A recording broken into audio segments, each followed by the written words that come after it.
Welcome to Dora cooking. இன்றைக்கி துவரம் பருப்பு வச்சு பருப்பு வடையும் அதை தயிர் வடையாகவும் எப்படி செய்கிறது நம்ம பார்க்க போகிறோம். அதுக்கு தேவையான பொருட்கள்: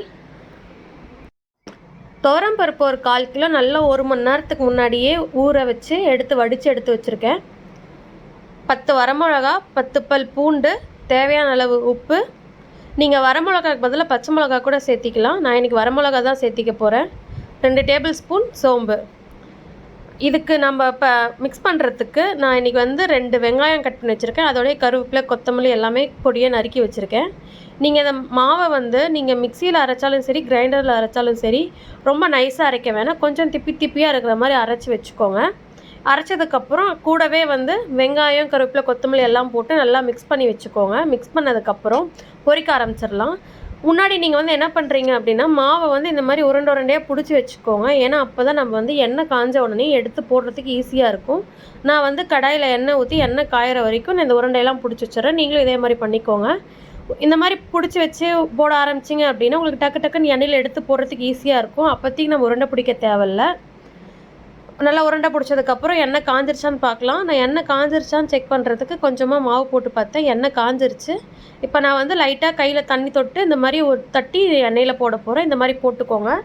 நீங்கள் எண்ணெயில் போடுறப்போ கையில் லைட்டாக தண்ணி தொடச்சிட்டு அதுக்கப்புறம் போடுங்க. அப்போ தான் மாவு கையில் ஒட்டாமல் வரும். இல்லைன்னா கையில் ஒட்டிக்கும். நீங்கள் எண்ணெயில் எடுத்து போடுறப்ப உங்களுக்கு கொஞ்சம் கஷ்டமாக இருக்கும். அதனால் நீங்கள் இந்த மாதிரி அப்பப்போ லைட்டாக கையில் தண்ணி டச் பண்ணி எடுத்து போட்டுக்கோங்க.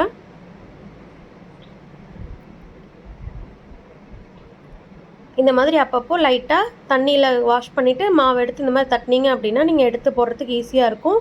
அதே மாதிரி கையில் மாவும் ஒட்டாமல் இருக்கும். பொரியட்டும், நல்லா வேகட்டும். நான் இன்றைக்கி இதோட தயிர் வடையும் சேர்த்தி போடுறேன்னு சொல்லியிருக்கேன் இல்லையா, அதனால் நல்லா ஓரளவுக்கு பொன்னிறமாக ஆனதுக்கப்புறம் நான் இன்னொரு பக்கம் ஒரு பாத்திரத்தில் சுடுதண்ணி வச்சுருக்கேன். கை பொறுக்கிற அளவுக்கு சுடுதண்ணி வச்சுக்கோங்க. ரொம்ப கொதிக்க விட வேணாம். ஓரளவு கை பொறுக்கிற அளவுக்கு சூடு பண்ணி வச்சுக்கோங்க. நான் அதுக்கு முன்னாடி தயிரில் கருவேப்பிலை, கொத்தமல்லி, பச்சை மிளகா இதெல்லாம் போட்டு தாளித்து கொட்டி வச்சுருக்கேன். நீங்கள் வெறும் தயிரில் போடுறதா இருந்தாலும் போட்டுக்கலாம். இல்லை நீங்கள் இந்த மாதிரி தாளித்து போடுறதா இருந்தாலும் போட்டுக்கலாம். வடை வெந்துருச்சு. எடுத்து இதை என்ன பண்ணுறேன்னா, கை பொறுக்கிற சூட்டில் தண்ணி வச்சுக்கோங்க. ரொம்ப அதிகம் சூடு வேணாம். இந்த வடையை அந்த தண்ணியில் போட்ட உடனே ஒரு 2 மினிட்ஸ்லேயே நம்ம டக்குன்னு எடுத்து தயிரில் போட்டுக்கலாம். ஏன்னா இப்படி சுடுதண்ணியில் போட்டுட்டு நம்ம எடுத்து தயிரில் போடுறப்போ உங்களுக்கு சீக்கிரம் தயிரில் போடுறப்போ ஊறும், இல்லைன்னா லேட் ஆகும். அதனால் இந்த மாதிரி நீங்கள் ட்ரை பண்ணிங்க அப்படின்னா உங்களுக்கு சீக்கிரம் தயிர் வடை ரெடி ஆகும். இல்லைன்னா நம்ம வடை எடுத்து போட்டதுக்கப்புறம் தயிரில் ஊற வச்சோன்னா கொஞ்சம் லேட் ஆகும். இந்த மாதிரி கை பொறுக்கிற சூட்டில் தண்ணியில் போட்டு எடுத்து போட்டோம்னா சீக்கிரம் நமக்கு தயிர் ஊறிடும். ரெடி ஆயிடுச்சு. நீங்களும் செஞ்சு பாருங்கள். செஞ்சு பார்த்துட்டு எப்படி இருக்குன்னு கமெண்ட் பாக்ஸில் கமெண்ட் பண்ணுங்கள். இந்த வீடியோ உங்களுக்கு பிடிச்சிருந்ததுன்னா லைக், ஷேர், சப்ஸ்கிரைப்.